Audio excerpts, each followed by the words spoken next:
Assalamualaikum warahmatullahi wabarakatuh. Alhamdulillah kita bisa berjumpa kembali dalam pembahasan soal-soal TPM dan pemantapan ya.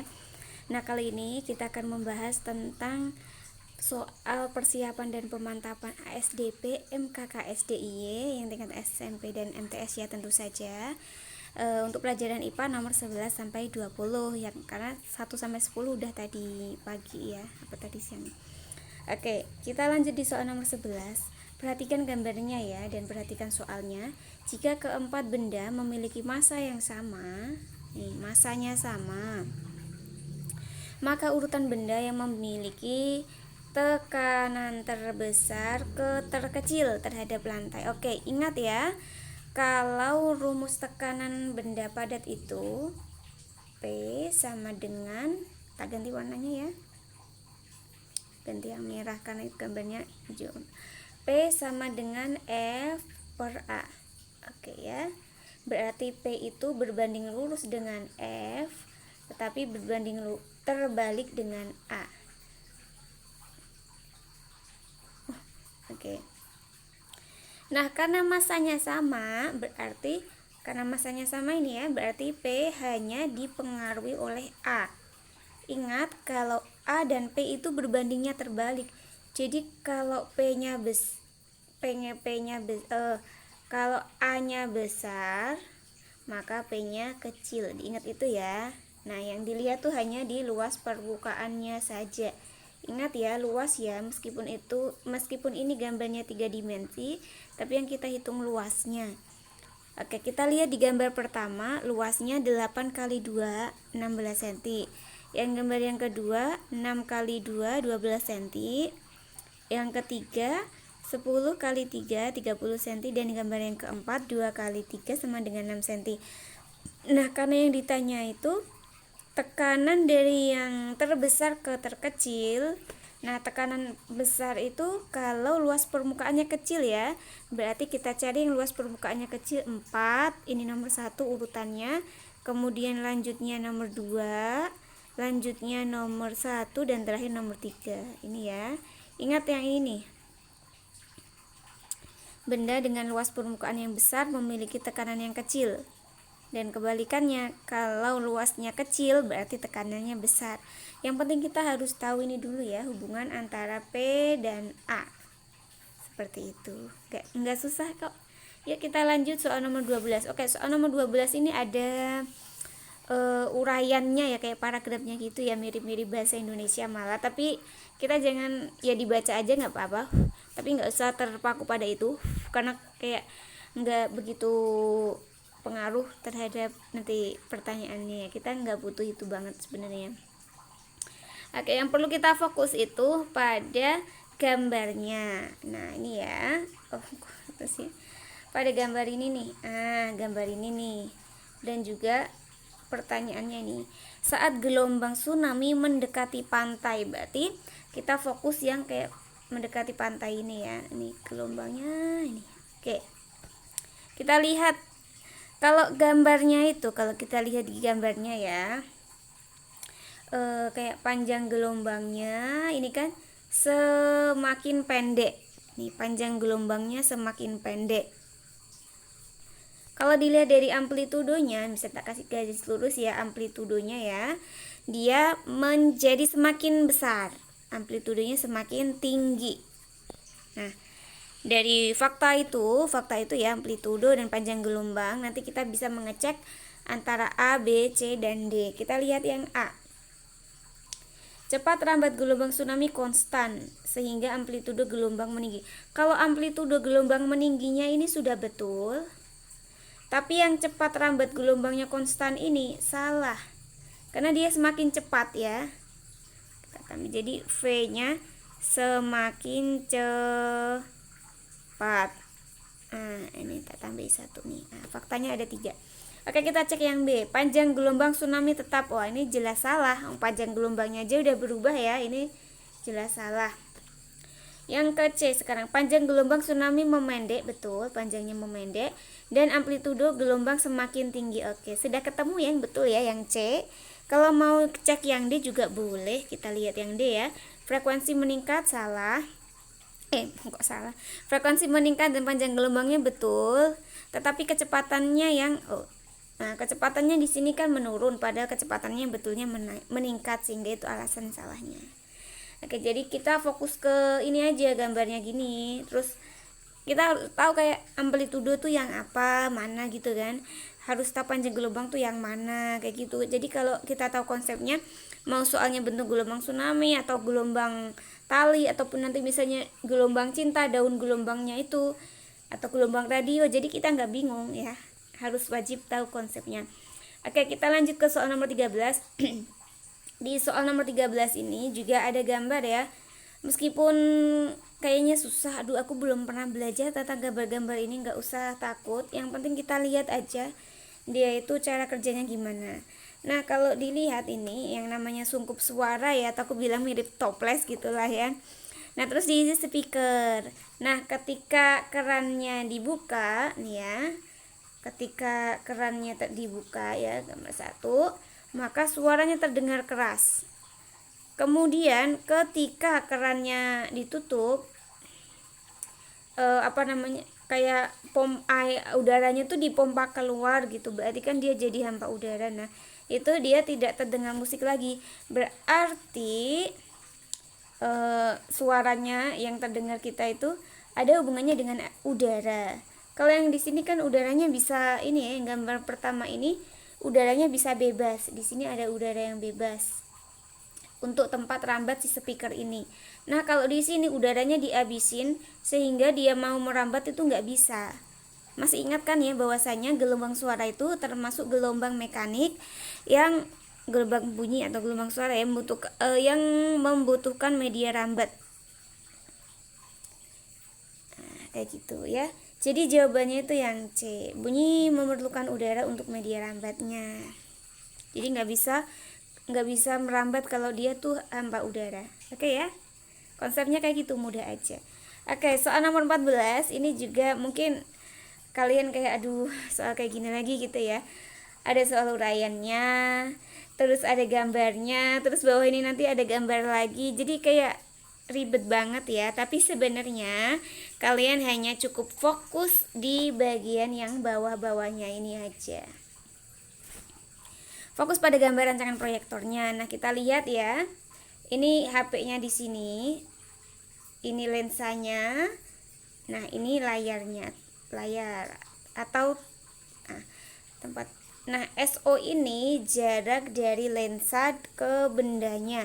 Sedangkan SI ini jarak benda ke bayangan. Jadi nanti kan pengennya bayangannya kan di sini nih, Nah, kita tuh diminta mencari bagaimana supaya bayangan yang tercipta pada proyektor yang ini nih, itu pada proyektor ini tuh dia tegak. Nah, kita lihat kalau maaf ya. Kalau kita lihat ini kan lensanya cembung ya, mesti proyektor itu pakai lensa cembung. Kamera juga lensa cembung supaya dia bisa memperbesar dan nanti juga bisa memperkecil juga sih. Nah, kalau lensa cembung, maka supaya kita punya bayangan yang tegak pada layar, maka bendanya tuh harus terletak di antara lensa dan titik fokus lensanya ini. Nah, titik fokusnya kan 10 cm. Nah, seperti itu. Jawabannya yang tepat yang B nih. Di antara titik fokus dan lensa dengan posisi tegak. Jadi nggak usah dibalik-balik karena ini udah tegak ya.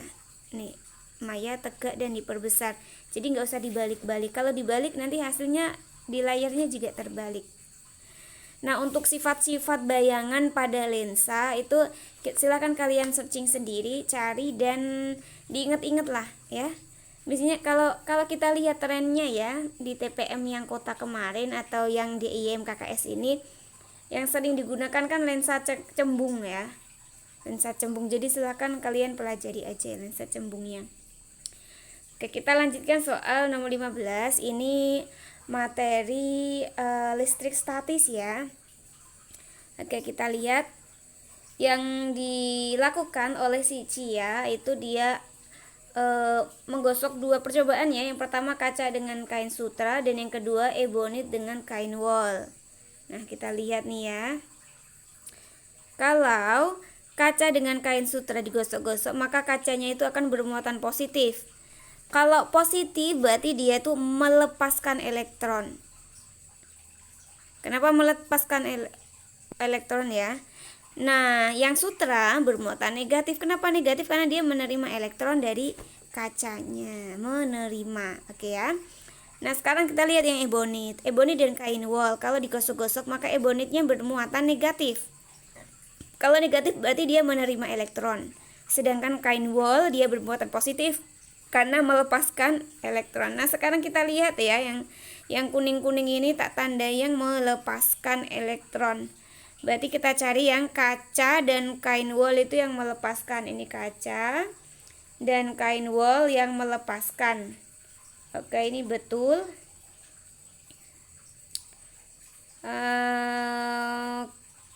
Oke, ini juga betul. Kita tandain ini betul semua ya. Oke, ini juga betul. Nah, sekarang kita lihat yang menerima. Ganti warna yang merah ya. Yang menerima elektron ini ya, sutra dan ebonit menerima elektron. Ebonit menerima. Oke, ini juga betul, ini juga betul. Sutra juga menerima. Oke, betul dan betul. Nah, kita lihat yang keempat-empatnya positif itu yang D ya. Dilihat tuh ya. Jadi jawabannya yang D. Jadi kita analisis dulu antara yang digosok dengan yang menggosok dan digosok itu perpindahan elektronnya itu seperti apa. Nah, setelah itu kita cocokkan dengan tabelnya kayak gitu. Oke, kita lanjutkan ke soal 16. Oke, soal 16 ini juga kita harus jeli karena ada dua langkah ya. Oke. Ini dulu. Perhatikan nih ya. Yang ditanya itu kan di R3 ini I yang mengalir tuh berapa? Berarti kita anggap aja I3 gitu ya. Nah, untuk tahu I di R3 maka kita harus tahu I keseluruhan, I totalnya atau I seluruh rangkaian ya. Nah, untuk mencari I seluruh lingkaran kita pakai rumus ini nih. V sama dengan I kali R. V sama dengan I kali R. V-nya 12 ya. Kali I-nya kita tanya, R-nya R1 rangkaian ini. Perhatikan R-nya nih. R-nya dihitung dulu ya. Karena di gambarnya ini ada seri dan paralel.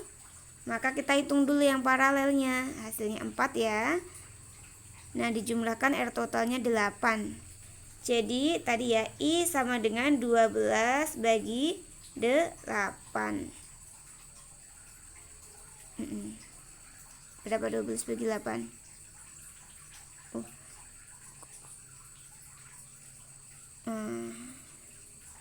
12. I sama dengan 12 bagi 8. Apa aku salah ngitung ya? Bentar. Aku jadi sanksi. 12 bagi 8. 12 bagi 8. 1,5. Aduh, mohon maaf ini. Ini 1,5 ya. Aduh, salah ini aku. Ini 1,5. Nah, 1,5 itu I total. I total. Di sini nih 1,5. Nah, kalau kita lihat di R3-nya kan setelah dicabang ya. Berarti R3-nya itu 1,5 dibagi 2 dibulatkan jadi 0,8 ya. Jawabannya yang B ya Allah, mohon maaf. 1,5 bagi 2 itu kalau misalnya 15 dibagi 2 itu kan 7,5 dibulatkan berarti 0,75 dibulatkan jadi 0,8. Oke ya Allah, mohon maaf. Ya, kita lanjut di soal nomor 17. Oke, soal nomor 17 lagi-lagi ini memang kayaknya trennya kayak gitu ya. Ada paragraf banyak, terus ada gambar, terus ada pilihan ABC-nya pakai tabel kayak gitu. Tapi nggak usah khawatir, nggak sesusah yang kita bayangkan ya. Kita lihat nih soalnya. Pada gambar ditunjukkan trafo A yang digunakan untuk menaikkan tegangan. Menaikkan tegangan berarti step up ya, step up. Yang ini dari 20 kV menjadi 150 kV dinaikkan. Nah, yang B itu untuk mendistribusikan dia step down. Nih lihat ya, dari 20.000 kV ke 220 volt berarti step down. Kita lihat nih ya. Kalau step up, yang A itu step up, yang B itu step down. Nih ya, ini trafo yang A, ini trafo yang B. Nah, sekarang kita lihat perbandingan lilitannya ya. Kalau yang trafo A tadi lilitannya itu 20.000 kV dibanding 150.000 kV. Berarti 2:15. Atau kalau dikalikan 5 sama dengan 10:75 ya. Nah, sedangkan yang trafo yang B, yang step down ya, 20.000 banding 220 itu 1000:11. Ini makin kecil kan ya. Ini kan apa namanya? Oke, kita lihat ya. Jadi kalau kalian bingung nanti apa sih namanya? Terkecoh di yang itu 2:15 itu. Oke. Yang pertama step up, berarti kalau step up itu berarti lilitan yang sekunder itu harus lebih besar. Kalau yang B step down itu yang lilitan sekunder harus lebih kecil ya. Kita lihat yang cocok dengan ini adalah yang C jawabannya. Mungkin kalian bingung ya, tadi udah ketemu sini ya, yang 2:15 lah, kok nggak ada jawabannya. Nah, ternyata perbandingannya itu bisa pakai perbandingan 10:75 gitu ya. Jadi pahami konsep dulu, mana yang step up, mana yang step down. Oke, sekarang kita lanjut ke soal nomor 18. Nah, ini ada gambar 1, 2, 3, 4. Kita tuh diminta untuk gambar itu tuh ciri makhluk hidup yang mana. Kita lihat yang nomor 1, ini kayak gutasi ya, gutasi. Dia itu untuk mengeluarkan atau ekskresi berarti ini. Yang nomor 2, ini daunnya lebar. Nah, ini ya, daunnya lebar, dia tuh untuk adaptasi lingkungannya, karena dia kan lingkungannya kayak berair gitu. Nah, yang nomor 3, ini puteri malu, berarti iritabilitas. Yang nomor 4, ini gambar tunas dari bambu, berarti dia bereproduksi atau berkembang biak. Jawabannya yang tepat yang ekskresi, adaptasi, iritabilitas, dan reproduksi yang B. Oke, kita lanjut soal nomor 19. Wah, lagi-lagi ada uraian, ada gambar ya. Tapi sebenarnya kalau kita baca-baca konsepnya ya, ini kan sering keluar. Pokoknya antara simbiosis gitu. Kadang-kadang kalau pada tumbuhan muncul nih kedelai sama bakteri rhizobium. Nah, bakteri rhizobium itu dia bisa ini mengikat nitrogen dari udara. Ini dibutuhkan oleh kedelai. Kedelainya dapat nitrogen, terus rhizobiumnya dapat tempat nempel ya. Berarti sama-sama untung ya, simbiosis mutualisme. Jawabannya yang mana nih? Jawabannya yang A ya, mutualisme. Kedelai mendapatkan nitrogen yang diikat oleh rhizobium dan bakterinya mendapatkan habitat untuk hidupnya, bisa nempel di akarnya si keledai. Oke, ini soal yang terakhir, soal nomor 20. Ada ciri-ciri makhluk hidup, ciri-ciri hewan, ada 1, 2, 3, 4, 5. Diminta untuk mencari ciri-cirinya tuh yang paling cocok untuk hewan yang mana, A, B, C, D. Yang nomor 1, memiliki kaki berbuku-buku. Semuanya sama nih, semuanya kakinya berbuku-buku. Tubuh terdiri dari kepala, dada, dan perut. Kepala, dada, dan perut. Ini juga iya. Aduh, baterainya udah mau habis. Oke. pasang antena juga punya. Jadi kita lihat poin yang terakhir aja ya, baterainya udah mau habis. Memiliki 3 pasang kaki nih, yang kakinya cuma 6 aja. Ya Allah, mohon maaf, bukan itu jawabannya nih. Yang punya antena, ya Allah, baterai udah mau habis sekali nih. Yang punya antena, yang ini dia nggak punya antena. Ini punya antena tapi kakinya banyak. Ini punya antena tapi kakinya banyak. Berarti jawabannya yang B. Aduh, mohon maaf ini salah ya. Yang B jawabannya. Terima kasih. Ini nanti tak lanjut nanti ya, kalau udah cas HP-nya ya, nanti akan saya upload. Terus untuk soal nomor 21 dan 30 ditunggu aja, insya Allah besok pagi sudah bisa diupload. Terima kasih, semangat belajar. Assalamualaikum.